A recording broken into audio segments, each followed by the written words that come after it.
ናችሁ? ደህና ናችሁ? አይ እኛ አለን እግዚአብሔር ይመስገን። ዛሬ ልናፈነዳው ነው።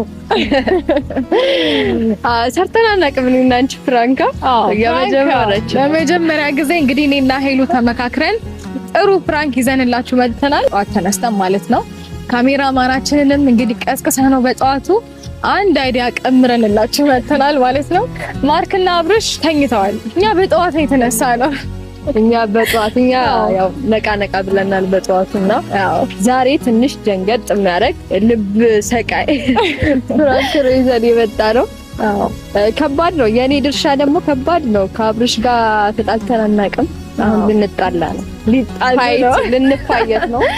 ሩታ በመሃል ግን እኔ እንዳመችኝ ያደረኩ። አረ አይዞሽ፣ ያው አስበንበትና ተነጋግረን ስለሆነ አትመችኝ። ሀሳብ አይጓሽ። አይ ፈርቻለሁ። አላምንሽም።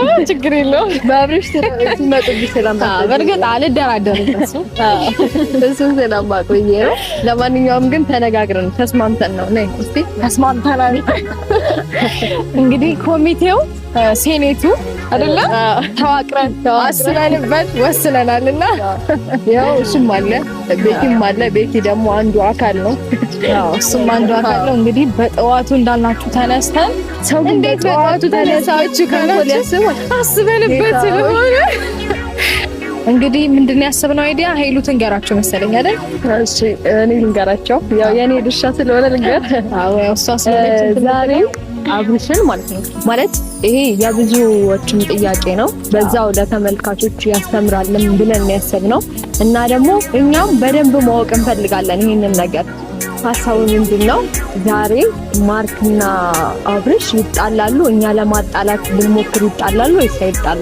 ማለት የነሱ ወንድማማችነት እስኬት ነው እስኬትኛው ጥግ ድረስ ነው የሚለውን ልናሳየን የመጣ ነው ማለት። እስቲ አሁን በጣም ከባድ ነው ምርጫው ማለት አብርሽን አሁን ከማርክና ከሩታ ምረጥ ማለት ከባድ ነገር ነው። ወንድምንና ሚስትን ማለት ነው። አይከብድም? በጣም ከባድ ቻሌንጅ ነው ነገር ላይ ግን ማለት ብናሳይ የፈለግነው ምንድነው